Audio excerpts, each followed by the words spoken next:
क्या NEET UG eligibility के लिए एनआईएस बोर्ड वैलिड बोर्ड है? जो विद्यार्थी एडिशनल सब्जेक्ट बायोलॉजी से कर रहे हैं, क्या वो भारत में एमबीबीएस कर सकते हैं? क्या मार्कशीट एनआईएस का वैलिड है कहीं भी? हेलो हाय नमस्कार, मैं आपका सूरज सर स्वागत करता हूं आज के इस वीडियो में। बच्चों, हर बार की तरह इस बार फिर से विद प्रूफ मैं लेकर आया हूं कुछ ऐसे डॉक्यूमेंट्स, कुछ ऐसे एनएमसी के रिपोर्ट जो आपके नीट एलिजिबिलिटी के ऊपर है, यानी एनआईएस बोर्ड की कितनी वैल्यू है। अगर आप एनआईएस बोर्ड से दे रहे हैं एग्जाम या देने का सोच रहे हैं, जिसमें आपका फिजिक्स हो, केमिस्ट्री हो, मैथ हो, बायोलॉजी हो, प्रॉपर जो उनका क्राइटेरिया है, आपके अच्छे मार्क्स भी आए हैं, तो कहीं ऐसा तो नहीं होगा कि भविष्य में कल को किसी कॉलेज में एडमिशन ना मिले या फिर आपके सवाल, आपके कैरियर पे एक सवाल खड़ा हो जाए। अब ये जो सारी चीजें होती है, इवन अगर मान लो कोई दूसरे बोर्ड से है और वो एनआईएस बोर्ड से एडिशनल बायोलॉजी के एग्जाम दे रहा है, तो कहीं उसके साथ गलत तो नहीं हो जाएगा? कहीं उसका टाइम वेस्ट तो नहीं हो रहा है? इतना मेहनत कर रहा है, एनआईएस में एग्जाम दे रहा है, फिर नीट का एग्जाम की तैयारी कर रहा है और पता चले बाद में कुछ ना हो। तो ये सारी चीजें आज के इस वीडियो में क्लियर होने वाला है। वीडियो के एंड तक बने रहिएगा और कुछ जरूरी चीजें ऐसी होंगी जो आपको ध्यान से देखना होगा। तो चलिए शुरू करते हैं आज की सेशन को। सो बच्चों, मैं धन्यवाद करना चाहूंगा मेरे एक स्टूडेंट धीरज का, जिन्होंने एनएमसी को एक मेल किया और उन्होंने पर्सनली वो सारी चीजें मुझे भेजी। और क्या कुछ है आइए आपको दिखाता हूं।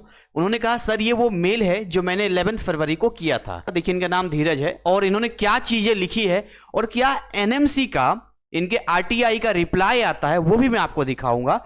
तो इन्होंने लिखा था रिस्पेक्टेड सर या मैडम, और एक एक पैराग्राफ को मैं ध्यान से पढ़ूंगा यहां पर। I have passed class 10th from the CBSE board and completed class 12 from NIS with physics, chemistry, mathematics, biology यानी PCMB and English securing 82% marks. I would like to confirm whether I am eligible for NEET 2025. तो basically यहां पर ये बोल रहे हैं कि मैंने एनआईएस बोर्ड से 12th किया है और सीबीएसई क्लास 10th से किया है। एनआईएस में मेरे जो सब्जेक्ट हैं वो फिजिक्स है, केमिस्ट्री है, मैथ है, बायो है और मैंने 82% सिक्योर किया है। तो क्या मैं एलिजिबल रह पाऊंगा नीट 2025 के लिए? अब देखिए यहां पर जो है उन्होंने एक बड़ी अच्छी बात कही है कि बहुत सारे ऐसे विद्यार्थी हैं, ये केवल मेरा कंसर्न नहीं है, ऐसे बहुत सारे विद्यार्थी हैं जो फाइनेंशियल रीजन की वजह से या पर्सनल रीजन की वजह से सीबीएसई या दूसरे स्टेट बोर्ड से आगे रेगुलर पढ़ाई नहीं कर पाते हैं और वो एनआईएस को ज्वाइन करते हैं। और एनआईएस स्टूडेंट्स का भी सपना होता है कि वो एमबीबीएस डॉक्टर बने, और बहुत सारे इवन ये कह रहे hesitate to even begin their NEET preparation due to confusion about their eligibility. तो बहुत सारे जो है हिचकिचाते हैं, बहुत सारे सोचते हैं तैयारी करें ना करें, क्योंकि उनके पास कंफ्यूजन है कि यार ये जो एनआईएस बोर्ड है क्या वो नीट के लिए एलिजिबल होगा या नहीं होगा। मैं पूरा पूरा आपको पढ़ के यहां पर दिखाता हूं उन्होंने क्या कहा है। Despite being India's third largest board, ये हालांकि सभी जानते हैं कि एनआईएस बोर्ड इंडिया का थर्ड लार्जेस्ट बोर्ड है, इसके बावजूद NIS does not always receive the same recognition as CBSE and state board. I sincerely request clarity on this matter as it impacts thousands of aspiring medical students. तो ये request कर रहे हैं कि मुझे ये क्लियरिटी चाहिए कि क्या इसकी एलिजिबिलिटी है, ताकि हजारों ऐसे विद्यार्थी जो मेडिकल स्टूडेंट्स हैं उनके फ्यूचर में बहुत बड़ा सवाल है। एंड नेक्स्ट उन्होंने लिखा है कि I have completed my NEET preparation and aspire to become an MBBS, यानी कि मैंने नीट की तैयारी पूरी कर ली है, मैं एमबीबीएस डॉक्टर बनना चाहता हूं। However a major concern remains, will I be allowed to participate in NEET counselling after qualifying for the exam, यानी नीट क्वालिफाई करने के बाद क्या काउंसलिंग में मुझे अलाउ किया जाएगा। और भी बहुत सारी चीजें लिखी है। आई kindly request you to issue an official notification confirming whether NIS students are eligible for NEET counseling and MBBS admission. This clarification will help thousands of students who are uncertain about their future. जो अपने भविष्य को लेकर अभी तक uncertain है वो भी क्लियर हो पाए, ताकि एमबीबीएस एडमिशन की बात हो या फिर आपके नीट काउंसलिंग की बात हो, एक ऑफिशियल नोटिफिकेशन आप दे दो। और उन्होंने और भी बहुत सारी चीज लिखी है। की क्वेश्चंस फ्रॉम एनआईएस स्टूडेंट से पूछा जाता है। बहुत सारे बच्चे आपके भी डाउट होंगे यहाँ पे। Is the NIS institute of open schooling NIS recognised as a valid board for NEET UG eligibility? क्या नीट यूजी एलिजिबिलिटी के लिए एनआईएस बोर्ड वैलिड बोर्ड है? Can students who have studied biology as an additional subject from NIS pursue MBBS in India?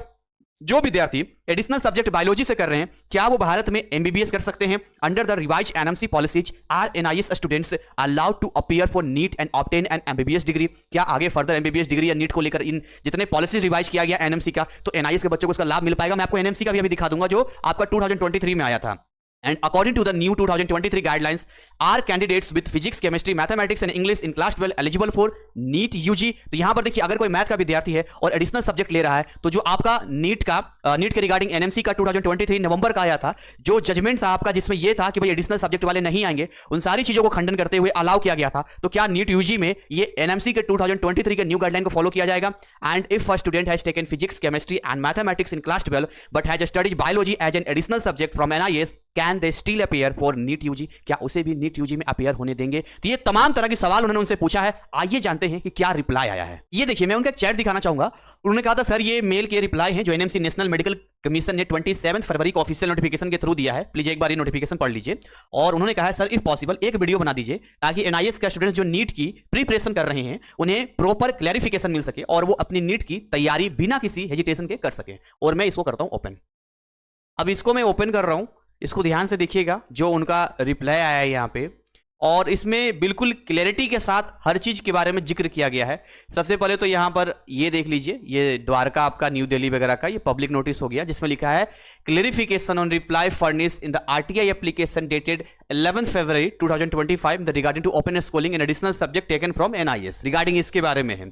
अच्छा ठीक है, तो अब इसमें जो चीजें दी गई है उसको हम एक बार देखते हैं, और ये क्लैरिटी के साथ आप भी आगे बढ़ सकते हो। और ये एक बहुत बड़ा, मतलब एक कह सकते हो कि एक अपडेट है, एक ऑफिशियल नोटिस है जो आपके लिए काफी यूजफुल रहने वाला है यहाँ पे। ओके, सो बेसिकली यहाँ पर अगर हम आगे आए यहाँ पे, तो मैं आपको दिखाना चाहूंगा, डेट आप देख पा रहे हैं 26/2/2025 है ना, और डिजिटली साइन किया है, सब आप देख सकते हैं एवरीथिंग। और यही है जो मैंने थंबनेल में भी लगाया था यहाँ पे, और यही पब्लिक नोटिस था, यानी कि 22 फरवरी का यहाँ पर था यहाँ पे। और इसमें ये सारी चीजें मैं आपको पढ़ के एक बार बता देता हूँ कि इन्होंने क्या क्या चीजें बताई है। इन्होंने कहा है, it has come to the notice that a confusion has been created stating that national testing agency NTA has issued NEET UG bulletin 2025। आप इस बुलेटिन को देख सकते हैं, उसमें कंफ्यूजन हो रहा है, ऐसा बोल रहे हैं ये, which is not as per NMC regulation.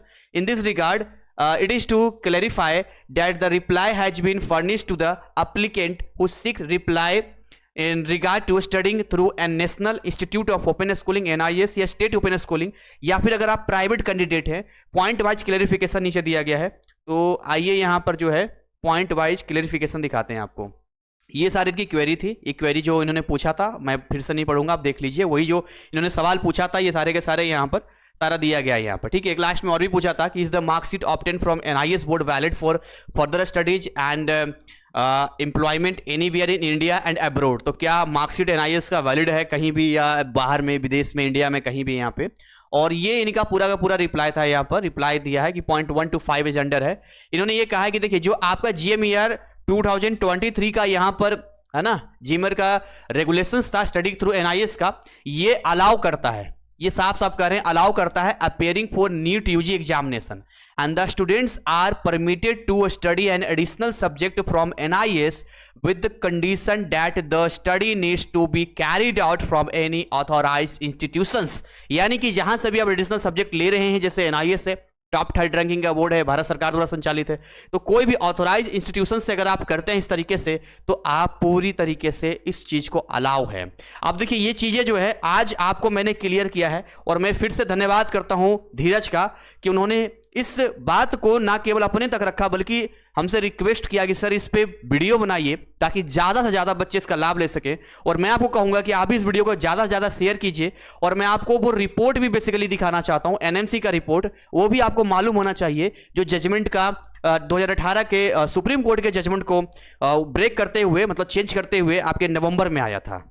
ये देखिए, ये आपका 2023 का एनएमसी का रिपोर्ट है, और ये जो पूरा का पूरा है आप खुद भी डाउनलोड कर सकते हैं एनएमसी के ऑफिशियल वेबसाइट से। मैं ये सारे केसेस के बारे में नहीं पढ़ना चाहूंगा, सीधे आपको उन पॉइंट्स पर लेके आना चाहूंगा जो आपके काम का है और जो आपको अलाउ करता है। ठीक है, तो जो आपको अलाउ करता है एक बार देख लीजिए, उसके बाद हम वीडियो को बाइंड अप करेंगे। यहाँ पे the national medical commission in its meeting held on 14/6/2023 after detail, है ना, जो भी आपका यहाँ पर डिलिब्रेशंस हुआ था जिसमें आपका कंसीडर किया गया था न्यू एजुकेशन पॉलिसी को, और ये परमिट करता है आपके great extent of flexibility in the study of various subject. तो आपको फ्लेक्सिबिलिटी देने का काम करता है। अब इस फ्लेक्सिबिलिटी में क्या फायदा था, देखिए ये डिसाइड किया गया था जो क्लास 12th के स्टूडेंट हैं जिनका भी है ना अप्रोच पिछला वाला अगर आप देखोगे तो अलाउ नहीं कर रहे थे, बट अब इंडिया को नीड है ऐसे रीविजिटेड परमिटिंग कैंडिडेट्स की, जो कि आप ये मान के चलो जिनके पास फिजिक्स है, केमिस्ट्री है, बायोलॉजी है या बायोटेक्नोलॉजी है अलॉन्ग विथ इंग्लिश। आई बात समझ में? Even as additional subject after passing class 12th, अगर आप एडिशनल सब्जेक्ट भी लेते हो 12th पास करने के बाद, तब भी किसी भी रिकॉग्नाइज्ड बोर्ड से, तब भी कंसर्न होगा, और आप जैसे जितने विद्यार्थी होंगे वो सारे के सारे जो है नीट यूजी टेस्ट और आगे के जो हम बात करें यहां पर जो एलिजिबल होंगे, और वो साथ में साथ क्या बोल रहा है, ग्रांट ऑफ एलिजिबिलिटी सर्टिफिकेट के लिए होंगे। तो ये पॉइंट नंबर 7 आप इसको नोट कर लो, चाहो तो आप इसका स्क्रीनशॉट ले लो, आपकी मर्जी है। यही आपका 2023 का एक एनएमसी का रिपोर्ट था। बच्चों अगर आप सही तरीके से एडमिशन लेना चाहते हैं एनआईएस में, तो एनआईएस में बहुत सारी ऐसी चीजें हैं जिगर आपको ना मालूम हो तो आपके साथ बहुत दिक्कत आ सकता है, और इसके लिए मैंने एक स्पेशल वीडियो बनाया है और उसका नाम ही यही दिया है कि इस वीडियो को देखे बिना एनआईएस में एडमिशन मत लेना।